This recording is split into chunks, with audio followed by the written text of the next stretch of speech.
pode-se dizer que é uma mãe muito legal, né? Amiga dorameira, prepara o coração, porque o novo dorama da Netflix é dublado do jeitinho que a gente gosta e já tem 2 episódios disponíveis. Quando o telefone toca, é um dorama que promete ser um dos melhores de 2024. Então, sem mais delongas, eu sou a Bia. Aqui eu resumo os doramas pra vocês, além de ter um bate-papo totalmente descontraído. Então, vem comigo. Não esquece de curtir, compartilhar e dar o joinha, tá bom? Quando o telefone toca, é um dorama que vai contar a história da Hye-jun e do Park Se-yoon. Eles foram obrigados a se casarem por contrato. Mas calma lá, amiga dorameira. Não é o contrato que a gente tá acostumado. Muito pelo contrário. Eles vivem como 2 estranhos em casa. E ela quer se livrar logo desse casamento. E ele, por sua vez, é totalmente indiferente. Eles já vão estar casados quando o dorama se iniciar. E a gente vai ter um flashback do casamento, aonde ele deixa claro que aquele casamento é só um contrato, é uma transação. Ela foi vendida para ele. Ela não se deve se comportar como a esposa dele e muito menos pedir o divórcio ou divulgar que ela está casada com ele. Senão, ela deverá pagar uma soma básica de 2 bilhões de wons. Sim, ele estipulou em contrato. Então, ela se vê refém dele, em uma prisão sem grades. Na verdade, ela só trocou de prisão, porque a gente já vai notar desde o primeiro episódio que a família dela é completamente disfuncional. E que a mãe, pelo visto, não gosta muito dela. Até porque uma mãe que vende a própria filha não pode-se dizer que é uma mãe muito legal, né? Bom, a Hye-jun, ela trabalha, ela tem o seu próprio emprego, apesar dele ser um bilionário, então ela não precisaria disso.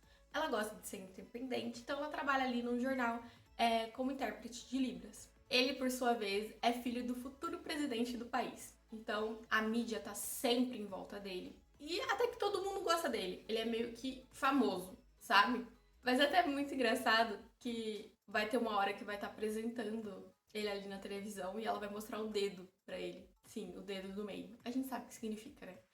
E dá pra entender que o relacionamento deles é completamente disfuncional também. Ele é uma pedra de gelo em casa, trata ela com total indiferença e ela vive silenciosamente. Ela é muda, então ele nem se dignou a aprender Libras, apesar deles estarem juntos, casados há 3 anos. Sim, ele nem sabe Libras. Então eles conversam com gestos ou com frases curtas no celular. Então, não é um relacionamento, sabe? É meio que 2 pessoas morando juntos e nem colegas de quarto, pode-se dizer, porque nem isso eles têm de diálogo. Mas tudo já vai mudar em alguns poucos segundos de tela. Quando o telefone tocar e quando ele atender for um sequestrador. Sim, o sequestrador disse que está com a esposa dele em mãos e que vai matá-la se ele não cumprir as exigências que ele tem. O nosso protagonista, na hora, vai desligar, vai ligar para a mãe dela, vai perguntar se a filha tá com ela e a mãe vai mentir, vai falar que sim, a filha tá ali. Ele vai ficar totalmente despreocupado e vai achar que é uma falsa comunicação de sequestro. Então nem vai dar bola. Na hora que o sequestrador ligar novamente, ele vai falar para ele parar de encher o saco dele, mais ou menos isso, e que se ele realmente quer desviver a mulher dele, que ligue quando ele tiver o corpo. E desliga. Isso. A nossa prota, que parecia tão boazinha, tão fofinha, tão sonsa, vai mostrar que ela é uma das protagonistas mais fodas desse ano. Como ela não é muda? Quer dizer, ela não nasceu muda, né? Diz que ela ficou muda depois de um acidente. Mas, na hora do sequestro, ela vai mostrar que ela tem voz sim, que ela fala perfeitamente. E vai começar a dar uma de louca com o sequestrador do carro. Ela vai falar para ele ligar pro marido dela que ela tem umas boas verdades para contar, mas o marido não atende. Então o que ela faz? Ela vira o jogo. Ela sequestra o próprio sequestrador. Ela começa a acelerar aquele carro, mas ela acelera, causando um acidente. O sequestrador bate a cabeça, fica desmaiado e ela decide que ela vai tramar um plano de vingança para sair daquela prisão sem grades, que é o casamento dela. O sequestrador é um hacker muito foda. Então ele tem um celular que é impossível você detectar de onde tá vindo a ligação. Ela rouba esse celular, o sequestrador nisso foge, ela volta para casa pleníssima, como se nada tivesse acontecido, vai lá, faz o jantarzinho dela, Ele chega, fala pra ela que alguém falou que tinha sido sequestrado ela ignora, não conversa com ele, e ele fala que ela vai ir como intérprete numa próxima festa que ele vai ter. Sim, não é como esposa, porque ninguém pode saber que ela é esposa dele. É como intérprete. Ela vai chegar nessa festa, vai fazer tudo o que ele pediu, vai lá traduzir o que ela precisa, mas ele vai dizer uma frase, quando perguntarem sobre a esposa dele, que ele diz assim: ah, eu não mostro quem é minha esposa porque eu tenho medo. Porque como eu sou exposto politicamente, eu tenho medo que algo aconteça com minha esposa. Ela é meu ponto fraco. Ela vai ficar revoltadíssima com essa frase, porque ela vai lembrar da noite anterior, que ela tinha sido sequestrada e ela teve que se virar para se salvar. Porque ela acha que o cara não deu bola, mas na verdade foi a mãe dela que mentiu. Enfim, ela vai começar a beber umas e outras, e ele vai falar pra ela parar de beber. Ela meio que sente uma repulsa ali no momento por ele. Ele vai falar: nossa, é tão horrível ficar alguns minutos aqui comigo.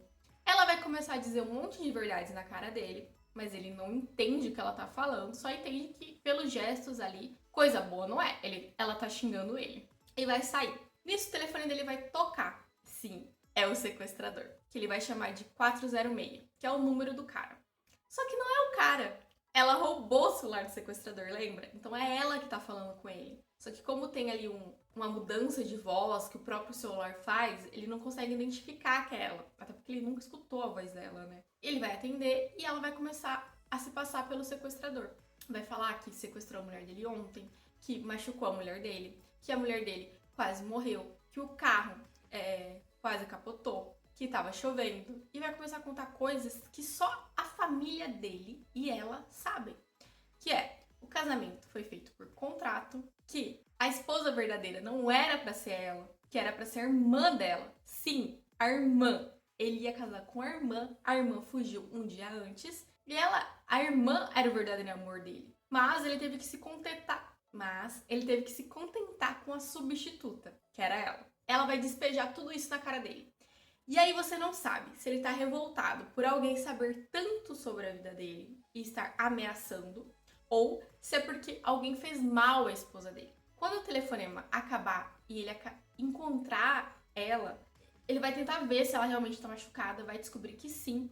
Em casa, vai ver que o carro tá completamente destruído e ele vai perceber que ela realmente foi sequestrada. E nessa hora, a gente não sabe se ele desmorona, porque os segredos dele podem começar a ser expostos, ou se é porque ele realmente está preocupado com ela. E nessas nuances, nem ela sabe mais o que está acontecendo. Ela está em busca de liberdade, mas ela não sabe o que realmente ele está sentindo. E é muito engraçado, porque parece que o gelo começa a derreter aí, sabe? Nessa hora que ele percebe que ela correu perigo de vida. Parece que um estalo acontece na cabeça dele. Até porque no dia seguinte, ele vai contratar seguranças, né, para tentar protegê-la. E nisso, ele vai descobrir que ela encontrou um velho amigo de infância. Um amigo que ela parece estar completamente descontraída com ele, feliz. E isso magoa ele. Deixa ele com ciúmes, mas ele não expõe pra ninguém. Muito pelo contrário, ele tenta absorver aquilo e seguir como se ele estivesse não ligando. Mas a gente sabe que alguma coisa mexeu nele e que o gelo do coração pode estar começando a derreter. Bom, ela, por sua vez, continua tentando chantageá-lo, se passando pelo sequestrador, pedindo pra ele 2 bilhões e que ele traga a esposa verdadeira, que era pra ser a irmã dela. E você não sabe por que ela tá querendo que a irmã volte. Será que é só pra manter as aparências dele estar casado? Mas eu achei engraçado que ela pediu exatamente 2 bilhões, que é o valor que ela tem que pagar de multa, caso ela divulgue que ela é casada com ele ou peça o divórcio. Será que ela quer esse dinheiro justamente para negociar ali a separação? Separação essa que a mãe não vai gostar nem um pouco. A mãe dela vendeu ela. Deixa claro, meio que não liga pros sentimentos ou o que ela pensa ou o que ela quer. A mãe sempre tenta fazer com que ela seduza o marido, não deixando que ele se divorcie dela. Até porque as famílias dela e dele têm que estar sempre unidas. Até porque tem muitos segredos do passado, segredos esses que envolvem até coisas ilegais. Para isso, a mãe usa o pai como chantagem. Porque o pai, pelo que eu vi, tem uma doença degenerativa, alguma coisa assim, e precisa estar em uma casa de repouso, onde ele vai ter cuidados, vai ter alguém que vai estar sempre ali com ele, e ela não tem condição. Então a mãe fala: ou você faz o que eu tô te mandando e seduz o seu marido. Ou então, eu vou pôr o seu pai no olho da rua. E a gente já tem até flashbacks em que ela tenta até seduzir o marido fala pra ela parar de tentar obedecer a mãe dela, que nunca vai rolar nada entre eles. Então ela meio que desiste, sabe? Só que ela usa a lingerie que a mãe entrega pra ela. Sim, a mãe parece uma cafetina até. Lingerie entrega pra filha. Ela usa a lingerie que a mãe dela mandou pra ela pra mandar uma foto pro marido, se passando pelo 406, que é o sequestrador, falando que tem fotos da esposa dele, então é melhor ele fazer o que tá mandando, ou então ele vai desviver a esposa dele. Ele fica super intrigado, mas não fala nada pra esposa.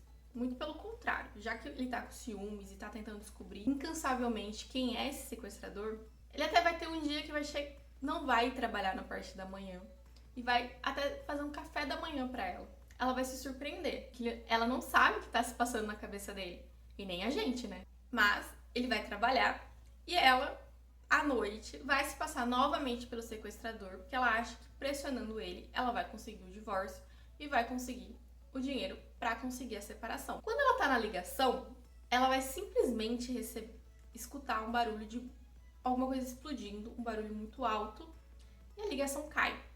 Ela tenta retornar, não consegue retornar como sequestrador, então ela volta para casa e tenta ligar com a esposa. O telefone também não atende. Ela dorme no sofá de tanta preocupação, tentando descobrir o que aconteceu com ele.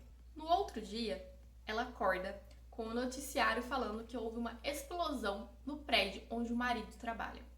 Que um sequestrador estava negociando algo com o marido e que ele simplesmente foi lá e explodiu o prédio.